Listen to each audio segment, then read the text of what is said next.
This is Support is Sexy, episode 42 with ScaleTime CEO, Juliana Marulanda. Welcome to the Support is Sexy podcast. I'm your host, Elayne Fluker, entrepreneur, author, producer, and founder of Chic Rebellion Media. 5 days a week, Monday through Friday, I talk to women entrepreneurs who share their journeys and the true stories of their wins and their lessons, and give you insight and inspiration to take your business and your life to the next level. Here we go.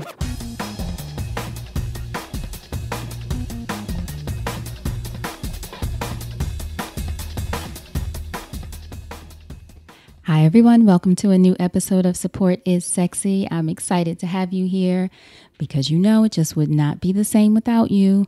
So today we have Miss Juliana Marulanda, and Juliana is the founder of a company called ScaleTime, which is all about helping entrepreneurs, in a nutshell, get their lives back. She wants you to get your life, which is what I love about her business.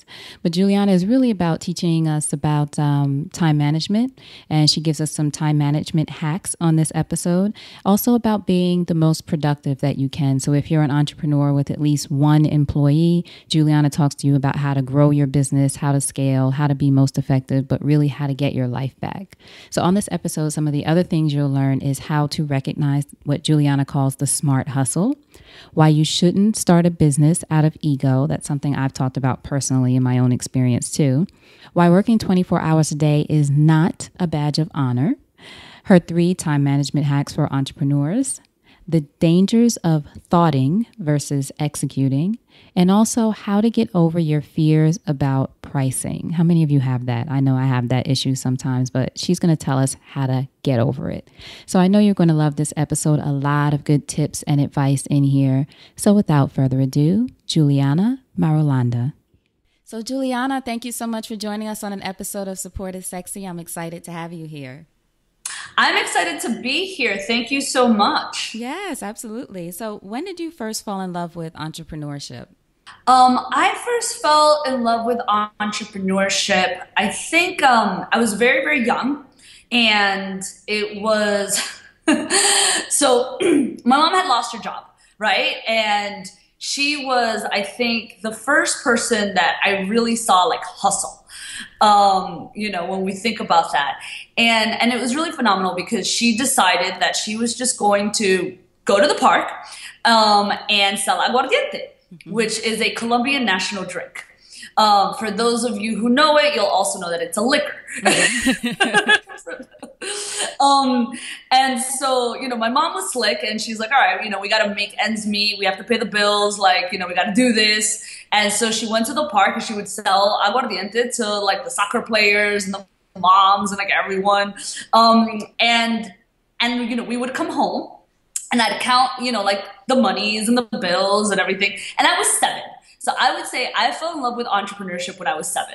It was my first job. And really it was my first, business. It was my first, I guess I was her CFO, you could say. Right. Exactly. You were responsible for the money. / cocktail waitress. Exactly. Now, where was this? Where were you? So it was in Flushing Meadow Park, and we were in Queens, New York. Okay. And it was great because I got to see that, I got to see the patterns. So it would go something like, hey, Mom, what happened to the money this week? We made more last week, you right. know? I'd be like, what's going on here? I'd be like, did you check all your pockets? So it was kind of my first opportunity to really understand finances, understand how business works, see the patterns, know where the clients were. I was going to say, working with customers, yeah. Yeah, like really providing, sort of that customer experience. Like, do they get 1 line or 2? How do we get the lines, right? Like, really understanding what people wanted, being in dialogue, having customer service. So it was a wonderful experience. And, some people were selling lemonade at 7. I was selling aguardiente. There you go. And you were probably selling more. You guys probably had a booming business. We rocked it out that summer. So it was really great. And I got to see also my mom in a place where, it really didn't matter what was happening. There was always an opportunity, right? You take your moments of, that could be, disastrous, or that could be, like a downturn or down moment. And you just kind of see the opportunity and really get to make that into the best that you can, right. And you make the best of a situation and rock it out. So right. So it was good. That's an amazing example. And a lot of the people that I've interviewed who have parents who are from other countries and who come here, and they don't think of it at first, the things they witness, sort of like what you just mentioned, as entrepreneurship until they start talking about it. And then they're like, actually, that is the first example of entrepreneurship I saw, where my father created this or my mother did that. And it's just amazing to hear those stories. Yeah, no, definitely. I mean, it was really my first example of entrepreneurship, and really just a really smart hustle. Right. Exactly. A smart hustle. So, way to go, Mom. Way to go, Mom. And as you said, it was all the makings of what you'd look for in a business, or what people should look for in a business. Where's the audience or the client? What do they need? They need something to drink. What kind of drink are they going to love? Yeah, and how do we really solve a problem, you know? And for them, it was, an opportunity to socialize. Right. So I love it. Now, would you say that being attracted to money, math, finances, business, sort of, even though you may not have known it at 7, but would you say that's who you were as a child, or what was Juliana like as a child? Juliana was a total bookworm and kind of a tomboy, and very studious and somewhat rebellious. I would say that kind of still sums me up as an adult. So, in what ways were you rebellious as a child? Growing up in Queens, right? You said? Yeah, it was Queens. And I think it was, growing up in a household that wasn't necessarily the most functional household, as I think many of us can relate to. Mm-hmm. And really just being, kind of growing up in a neighborhood at the time that, it was like gang colors. You can't wear red. You can't wear black. You can't wear, I don't know, growing up and still going to school in very, I would say, kind of affluent and very highly academic environments, right? So you kind of flip between those two, and you're constantly sort of going from one area to the other. They call it coding, right? So you're code switching. Yeah, you're code switching. You're using one vocabulary in one area, the other vocabulary in the other area, and you really learn to sort of integrate into any sort of environment that you are in.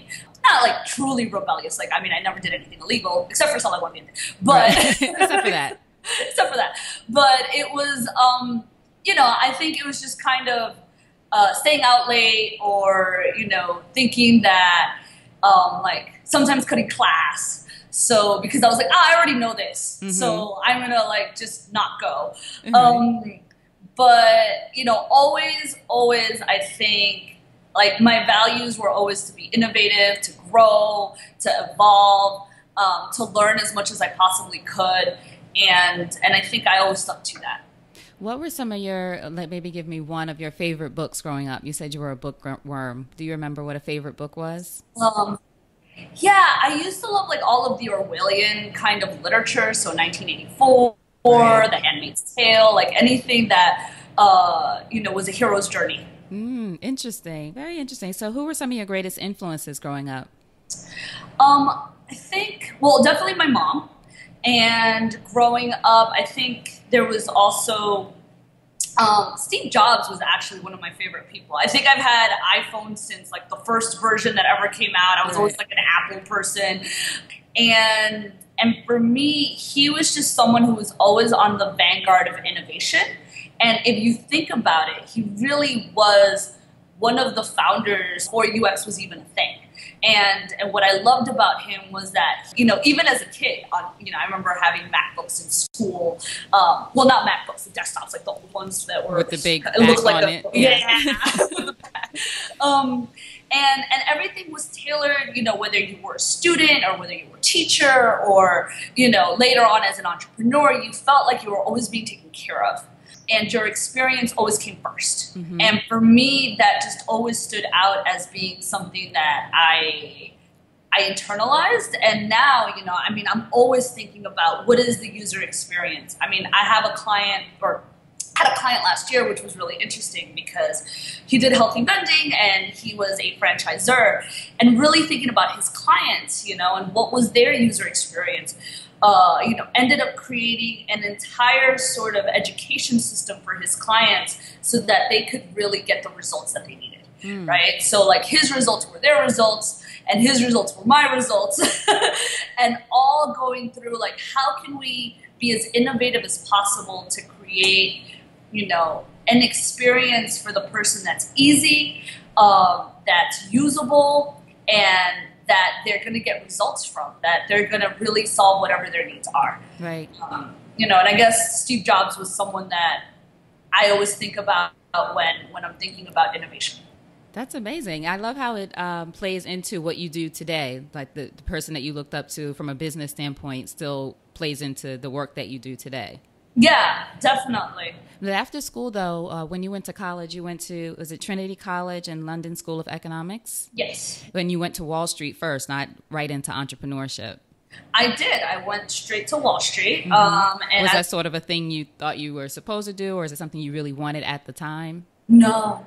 No. Well, I grew up in a non-affluent family, so there was like a lot of bills to pay, and it was a great way to do that. Right. I got paid right off the gate a nice salary with a nice bonus, and for me, I knew that working on Wall Street off the bat would it was the equivalent of working, if I worked 1 year in Wall Street, it was like the equivalent of working 3 years anywhere else in business, right? So I knew that going in. Right? It's all about the smart hustle. It's strategic, exact. The smart hustle, it goes back to selling the yes. It's all about the smart hustle. Yeah. So I knew that, I could optimize my learning curve, and that I would learn a great deal. And that's why I went into it. So I went into it, 1, for learning curve, and 2, for resume, Yeah. I mean, let's be honest about that. Right. I knew that was something that would carry over. Even with all the scandals, still carries over. Right. So I knew that I would learn a lot, and I did. I learned a tremendous amount, and I needed to pay bills. At that time, my mom wasn't doing very well from a health standpoint, and I just needed to be there for the financial support. So right, that took care of all of those things. Now, how did you make the transition from Wall Street to being an entrepreneur? Well, first, when you went into it, I know you had a very clear strategy of what you would get from this opportunity on Wall Street, but were you always thinking, I'm going to do this for a certain number of years and then become an entrepreneur and do my own thing? No, I had no idea that I was going to be an entrepreneur. Okay. For me, it was really sort of a mental hurdle to be an entrepreneur. I thought I kind of, entrepreneurship was great. For, if you had a lot of capital to start off with, if you, had the right connections, the right network, it was all about having the right things for me, in my mind at that time. So I think what happened was, I went from going from the finance world to the operations world, had a few positions in operations, which were great. I really learned about management. I learned about how to systematize things to make things easier. And then afterwards, I started working with an education technology entrepreneur, and I absolutely fell in love with the space. I fell in love with creating businesses. What did it take to really build that infrastructure to grow something from scratch and see it flourish? And I think it was then that I was like, hey, you know what? I can do this. Right.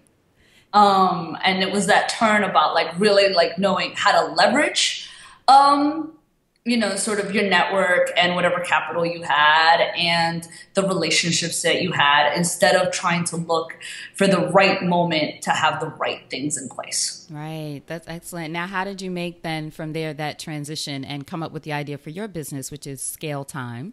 Well, I spent about, I would say, a year really kind of looking to the market and seeing what problem can I solve. And because I didn't want to start a business out of ego or start a business that wasn't really solving a need. And I knew that if something was going to be viable, there really needed to be a market for it. I needed to figure out the pricing.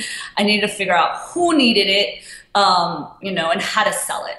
So around 2 years ago, about a year and a half ago at the top end, I sort of branded, repackaged everything into ScaleTime. Okay. Now, when you say that you didn't want to start a business out of ego, what do you mean by that? Well, I didn't want to start a business that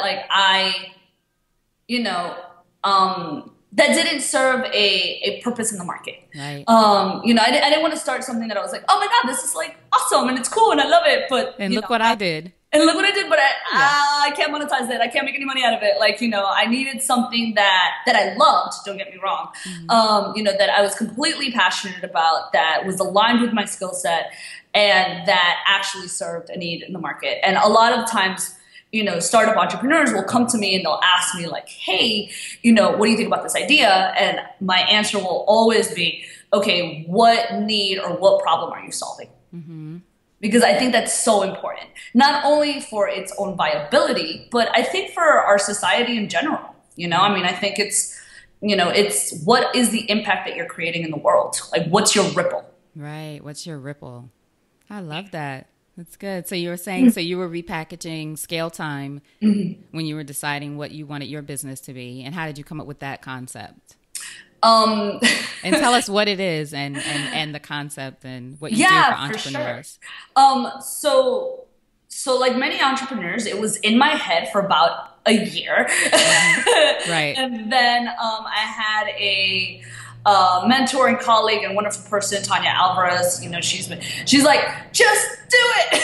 Right. So she's like, what are you waiting for? Exactly. Give me a date. That's her thing. Exactly. So, so she's like, all right, you have a month. And I was like, okay. And with a phenomenal sort of brand strategist and creative producer, Matt Cummings in Australia, like he totally was like, okay, we're going to revamp this and everything. I mean, I knew what I was doing in terms of what I was selling and the product and who it was for. I just needed something that could stand out in the market on its own. So ScaleTime got created at the top of last year. Nice. And now what you do is, in a nutshell, is sort of helping entrepreneurs get their lives back, right? By making them have really well-managed operations. That's my version. What's your version? Of course. Yeah, no, that's an awesome version. And then and some people are like, well, what do you mean by operation? I know. That's why I added in the life part, because I love that was part of the story. It's just like, don't you want your weekends back? Don't you want to be able to live a little bit? It's about lifestyle as much as the operations part. Yeah, for sure. I think we start, businesses with like this image in mind about our life, and getting our life back and our lifestyle and, sort of the legacy that we want to create. And then we're like, oh my God, I'm wearing 50 million hats. I'm doing everything. And I have no life. And I have no life. And I don't like half the things that I'm doing. Right? So it's really about getting entrepreneurs to run their businesses without them, and having systems and processes and teams in place that help them do that while still keeping their quality. Because as you're scaling, I think and your bandwidth gets tighter and tighter and tighter, a lot of the obstacles to growth is that, your reputation may go down the line or your quality may decrease. So making sure that stays intact, and doing that in an innovative and customized way for you, right? Mm-hmm. Because one podcast is not going to be the same as the next podcast, and it's not going to be run the same. Exactly. So. Yeah, I'll be calling you, help me, I'm growing. But that's the thing. You usually come in when an entrepreneur or a business is growing at a certain point, right? Do you have a certain, say, minimum number of employees an entrepreneur has to have, or a minimum annual revenue with the people that you work with, I mean? Yes. So I definitely say you have to have at least one full-time employee. Okay. Because I think that there's a lot of you have to have overcome the hurdle of delegation, right? And then you have to want, right? Because I think as an entrepreneur, especially the people that come to me, we're a little bit like control freakish, right? And we're a little bit like, I don't know if I want to delegate this, or I don't know if I can, or I don't want to manage, or I don't know how to manage this. And so there comes a point where you're fed up and then you hire somebody. I think that's awesome, right? So like, I need you to have gone through that like stress point to be able to work with me, because what that means is that your results are going to be so much faster, right? You're really going to be able, because you've gone through sort of that mindset hurdle, and you've got someone in place, and then we can really sort of get to work. Right. And that's really awesome. Now, I would think, though, that still might there be some resistance from some of your entrepreneurs, because even though they're looking to scale and grow and do all these things, it may be a situation where it's sort of still working, so that's why it's hard for people to let go when they feel like, well, the business is working. I'm stressed, but it's working, quote unquote, working. And even though they come to you for help, there might still be some, as you said, mindset resistance. I don't know. Do you find that? Yes. So something that I've been really trying to tell people is that working 24 hours a day is not a badge of honor. Right. I think that, working, quote unquote, I think that there is a sense of proprietorship in our own entrepreneurship that has us in our society, especially in American society, saying, oh, I worked all night and I'm an entrepreneur and therefore this is good, right? Like It's as opposed, we label this as a good thing, right? Because we're hustling like crazy and that's what we're meant to do. And then, if somehow you're at the beach or you're doing work somewhere or you're traveling, it's because you've made the $5 million mark. Right? And so therefore you can do that. You deserve that. Before then, there's, almost like you have to earn that in a crazy way. And that's why I'm a huge, huge proponent of the smart hustle. I think you should work hard, but also work smart. And I don't think that when you're working that much, it's not working for you, because around the corner is burnout. And so many people trade in their entrepreneurial dream for a paycheck. And it's because of burnout. It's because of burnout. Right. And do you find that there are some simple tweaks that people can make to not burn out? Like what are 3 of your time management hacks, or would you say, or tips for entrepreneurs? Yeah, for sure. So one is time blocking. And what that means is set up your schedule beforehand, either on Friday or during the weekend for the next week, and really kind of plan out your week. And time block. And what I mean by time block is try to set blocks in your calendar, whatever you're doing for certain things. So if you're going to be doing sales calls, try to do that consistently at certain times and do them at once. If you're going to be checking email, try not to do that more than 3 times a day, because a lot of us are inboxaholics. So really try not to get up, check your email, do the call, check your email, do this, check the email. Really try to set out, certain blocks for email, certain blocks for when you're producing whatever it is that you're producing, whether you're with clients, whether you're creating products, whether you're doing, editing for your post-production, whatever that looks like, and set the blocks, because what happens is that every single time we change an activity, we lose momentum. Right? Mm-hmm. So think about it as if you're driving a stick shift, right? It's like your day, if you're in reactive mode, is like being in traffic. So you're constantly shifting, first gear, second gear, not third gear, second gear, first gear, right? And you're constantly shifting up and down, and you're not really going anywhere, as opposed to, shifting up and getting to 5th, 6th gear and just being able to ride. Right. You want to be able to accelerate and then ride and then stop, take a break, have lunch, and then ride again. Right. And every time that you're context shifting, you don't get any momentum. That's a great analogy. And also, there's this illusion sometimes for people with doing, like you said, checking email and going back and forth and doing this, and they have this illusion that that's the hustle, or the illusion that you're being productive, I should say. But really, like you said, you're shifting down and going slower. So I would say, really kind of define times for email, because that's a huge time suck. Really time block your calendar, and then check your activities. And what I mean by check your activities is make sure that your activities are aligned with your business goals, right? Because there's that sense of being busy, but not necessarily productive. Right? So in terms of time management, you really want to make sure that your time, which is your greatest resource, is being used to propel your business forward. because there's a lot of times where we're like, we feel really busy because we're doing all of these things, but these things aren't necessarily helping our sales or helping our marketing or creating a better user experience, therefore increasing our retention. Right. So, really, where are you, in terms of your business, and then what activities are you doing, and are they aligned with moving your business forward? Now, how does, that's a great tip. How does someone who is, I know you work with people who have at least one employee, but how does someone who's listening, who is, say, a solopreneur or just starting out, really gauge how beneficial the activity that they're doing is for their business? So, for example, people get caught up, I'm guilty of this sometimes too, get caught up in doing social media, which is important for certain businesses because obviously you're promoting your brand and that kind of thing. But next thing you know, it's been hours and you've been working on this. And so how do you weigh, okay, this is something that is a good to do, but is it something that's affecting the bottom line? Or do I look at, the amount of impressions and that kind of thing from social media? Not that you're a social media expert. I'm just using this as an example, but you know what I mean? Like there are things that for a solopreneur, you sort of feel like you have to do everything. But then to your point, it's, well, where is this on your priority? Like should one day a week be the day that you schedule all your social media? Yeah. So as we said, so you're going to set up your schedule, right, beforehand, right, before Monday or latest Monday morning.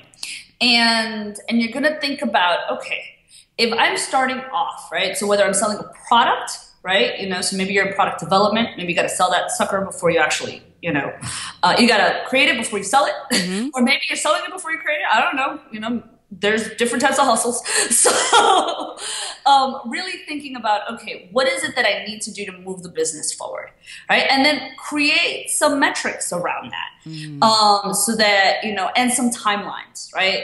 Give yourself some timelines, because what happens is that when we work for ourselves, if we don't put timelines or deadlines, we can do whatever we want for as long as we want. And It doesn't matter because no one's holding us accountable. The only thing that's really holding us accountable is maybe your landlord when you haven't paid rent. Exactly. And they say the task will expand to the amount of time that you give it, right? Exactly. So it can go on forever. Yeah. And a lot of the times, I always talk about time suckers, right? And really thinking about what are your time suckers.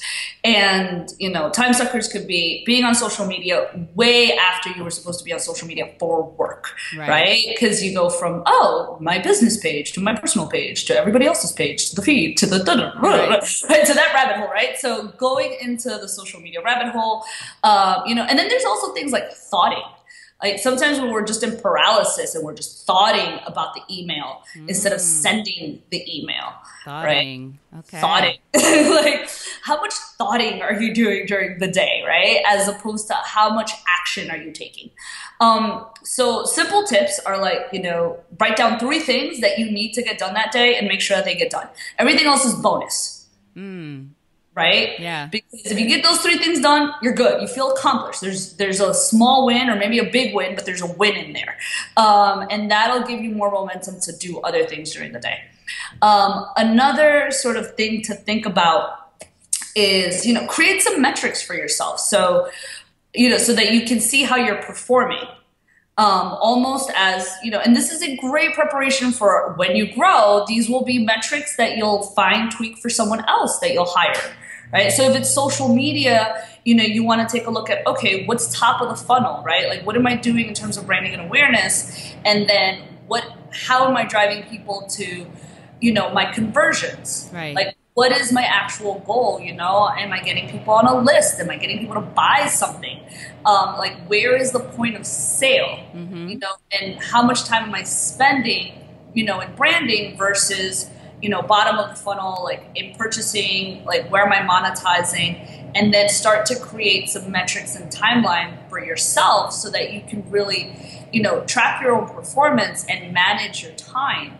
Because if you're like, oh, wow, I'm spending all this time in branding and awareness, but I'm not making any money. Right. Like I need to be spending more time on the sales portion of it and not so much on the marketing portion. Right. I love that. Great advice. Very good. Now, one of the things that you wrote in a blog on February 5th of this year is that you, people always love when I bring up. So something that you wrote was, but you said you were talking about pricing and you said, I hate to say it, ladies, but we are the worst. And you said, you went on to say, don't apologize for being quote unquote expensive. So tell us, how do we get over that? This idea of, I'm sorry, it costs X, and I'm sorry, is that okay? And that whole, this crazy thing that we fall into as women sometimes. Yeah, so it's funny because my editor was like, we need to tweak that. We haven't tweaked it. You haven't tweaked it.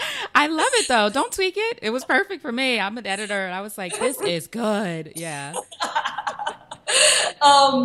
So, yes, I think that so much of our identity, especially if you're a service-based business, or, I mean, you know, if you're passionate about your business in general, so much of our identity gets tied to our price point. Because inside the price point goes all of your wisdom, all of your years of experience, all of your years of intellectual learning, academic learning, you know, all of your mishaps, your adventures, your misadventures, like everything is tied to this one little price point. Right. Right? And you're like, oh. And so, you know, and trying to figure that out at the beginning is hard. You know, it's like, what do I price? And I always say test the market, right? Because you're going to think about something, and then the market is going to have a threshold, right? The market will have a threshold, and it may have different thresholds depending on your audiences, right? You know, whether you're going for volume or whether you're going for quality. So really test the market, and also just as any advice that I would give to anybody. And I get asked by guys all the time as well, you know, like starting a business and you know, right. How do I say it? And the advice was given to me by a sales trainer, and it was really, really great. Craig James, so shout out to him.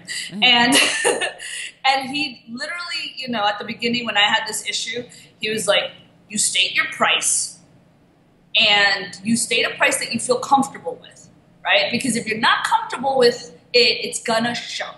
It's gonna show because what happens is like it's a little bit, you know, like being in a sea of sharks. They're gonna smell blood, and so you have to be comfortable with the price. So state a price that is like literally at your comfort zone, like right at the edge of it. Comfortable with how high it is, you mean? With how high it is. Got it. Okay. And then shut up. Right. Say the price and don't explain it. Just shut up. Just shut up, guys. Because what happens is like you say the price and then you're trying to justify the price. And that's when they smell blood. And that's when they smell blood. So, and then what will happen is that price point will start to get more comfortable, you know, and even if it's a price point that's a little bit lesser than what you know the market will tolerate, like you just got to get comfortable because you got to make the sale. You got to close. Right? And at the beginning, it's all about customer or client acquisition. You got to start closing. And you got to get comfortable with the close. And that will create muscle memory. Right. You know, and then you can increase your price, especially like if you know that you should be paying $150, but $150 makes you want to kind of throw up, right? To say $150 an hour, then say $140 if that makes you feel more comfortable, or even $120, you know, and just develop the habit, develop the muscle, and then you'll get more comfortable and people will pay you. And then you're like, oh, okay, that wasn't so bad. Right. I didn't die from that. That's why I always tell people, Did you die from that? You survived it. You can do it again. Do it again. And then, you know, you'll start, you know, creating a bigger comfort zone. And then you can go outside of that comfort zone. And also just know your market. Know the, you know, because really if no one's going to pay you $175 for it, you know, and then $150, then figure out what else to upsell later on, or figure out, you know, how to make the business model work. But definitely get to a place where you're saying it, you're shutting up, and you're feeling comfortable about it. Right. And celebrate the win is the other thing. You know, just give yourself, you know, whatever it is. You know, buy yourself something nice, like go on a cool experience, do something for yourself, and really kind of have that reward. Not that the sale isn't the reward, but sort of that personal reward so that you feel good and you get more comfortable. Right. And also that's great advice. And also as far as you said, being comfortable with it, I would think also don't underprice yourself. Because then you don't feel good about it either. That's another side of it. I think a lot of us do. Women and everyone, I'm sure. When you're first starting out, especially, you undersell yourself and then you feel horrible about the project because you don't feel like you asked for enough. Exactly, because you feel completely undervalued and taken advantage of. Right. Even though you're the one that set the price. Exactly. Right. But hey, look, even if that happens, you got the sale, and now you'll actually feel more comfortable giving a bigger price point. Mm-hmm. So take it as a lesson learned, and it's still a win. It's still a win. Yeah, that's great. Now, another thing that you wrote, another thing you said, actually, a great quote from you. You said, "My purpose in life is to create resources so people can succeed, to level out the playing field and give the underdog a real fighting chance."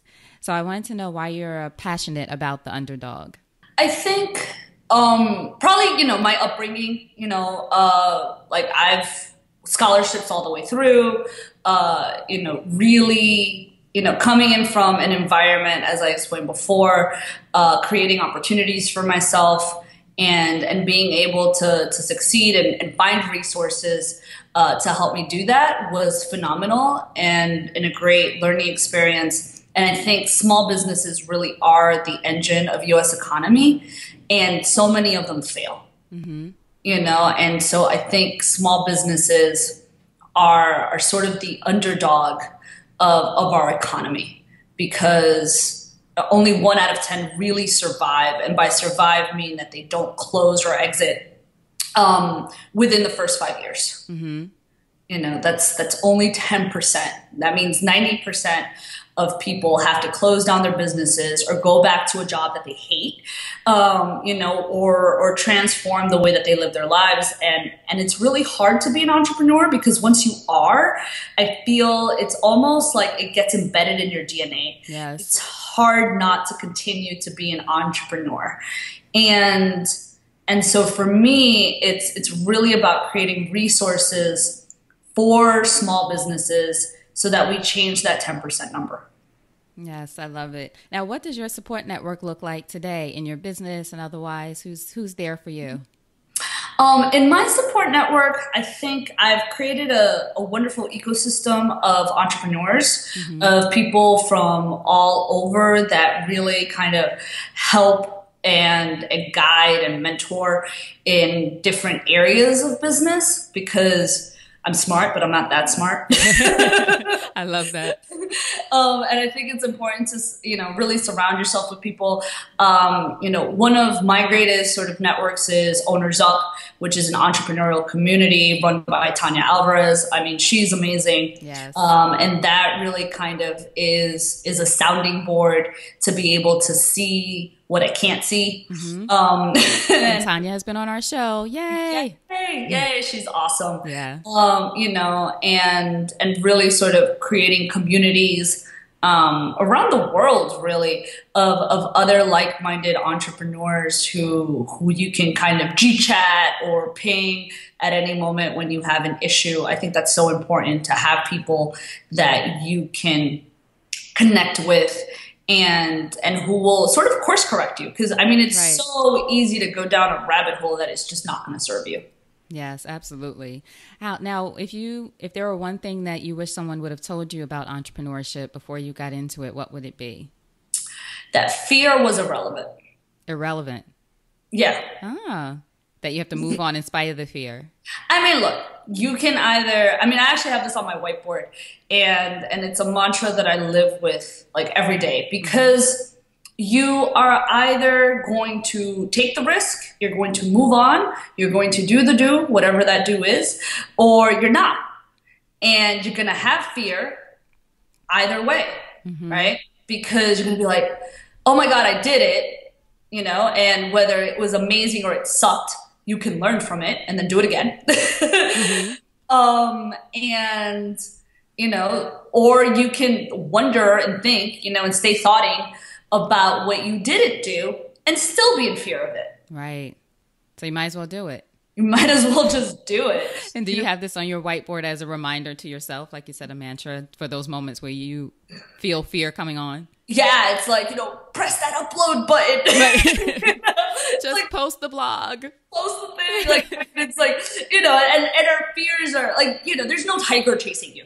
So Right. like, it's not, a concrete fear, but it's fear nonetheless. And so it's, to know that it is kind of irrelevant and that, the master has failed more times than the beginner has ever, even tried is something to really kind of just hone in on Right. Yes. every day. So true. Now, what's the greatest lesson having a business has taught you about yourself as a woman?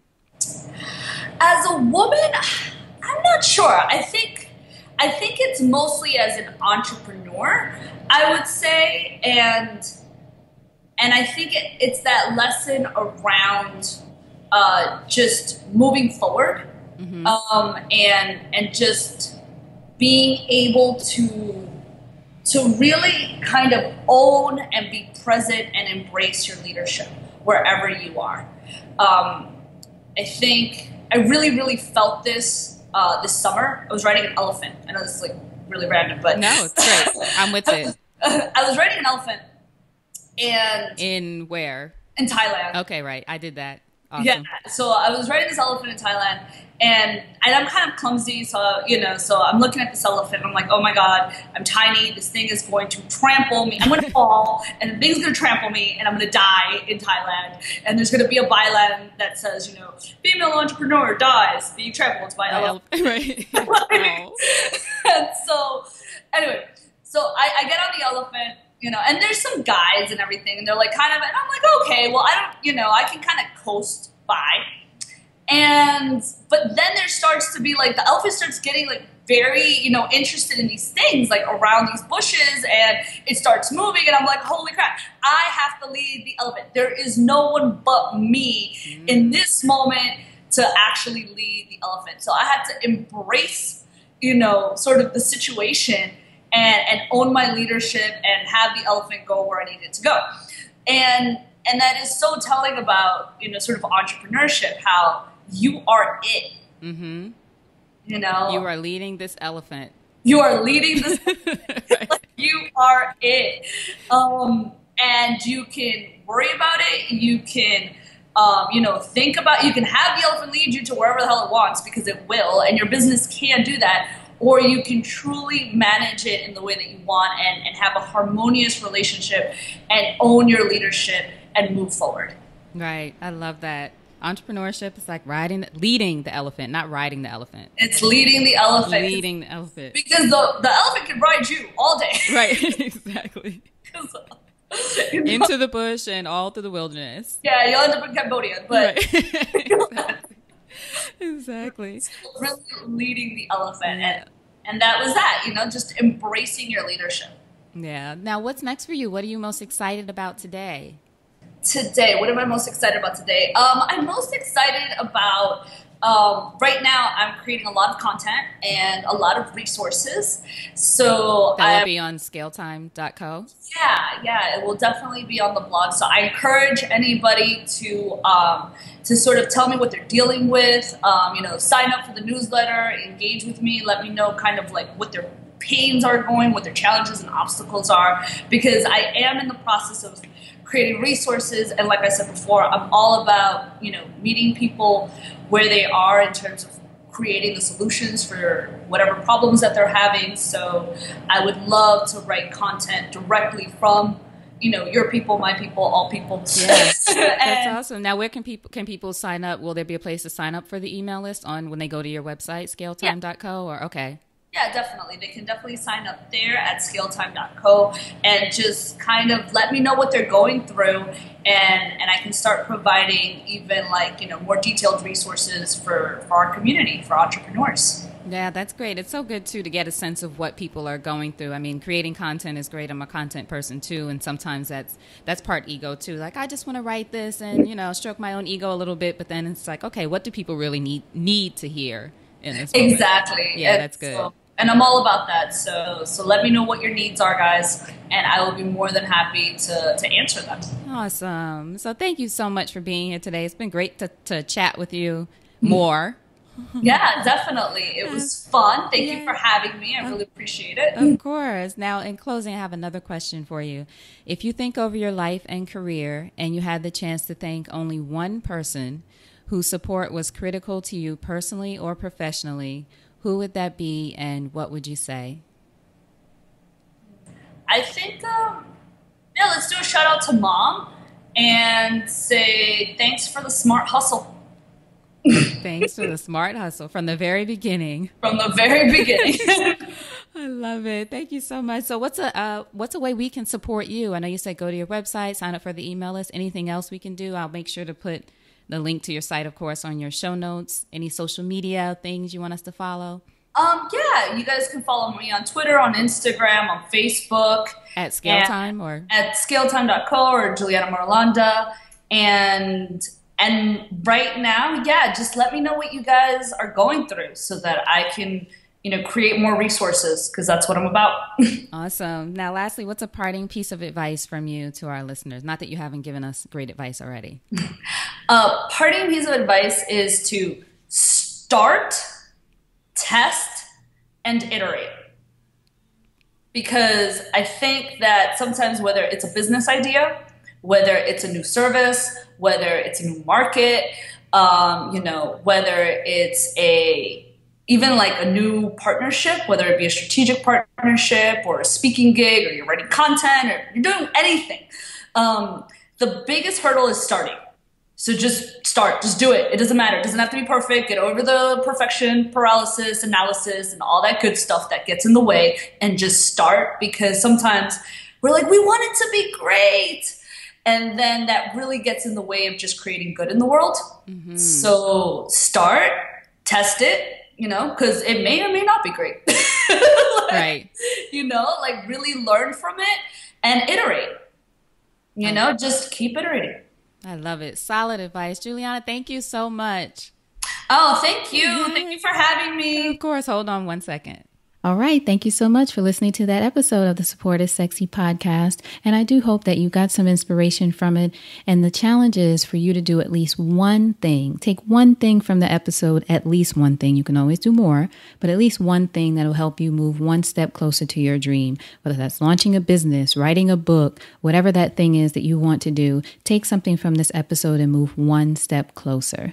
And what I'll also ask of you, if you can tell me what you think about the episodes, what we've been doing, what you want to hear, what you like, what you experience while you're listening, go over to iTunes, leave us a review, and let me know what's going on. What are you thinking? What are you feeling about the show? What else can I do to be of service to you, which is what this is all about, to be of support to you. That's our buzzword, right? You can also go to my website, elaynefluker.com/podcast. So that's ELAYNEFLUKER.com/podcast. Hear more episodes there. Also have a bunch of great videos, tons of information. It's where I'm going to be spending a lot of time, and it's where I'd love to connect with you.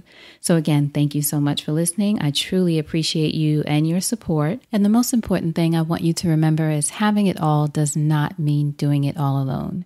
So now, go out there and create something sexy, and I'll talk to you soon. Take care.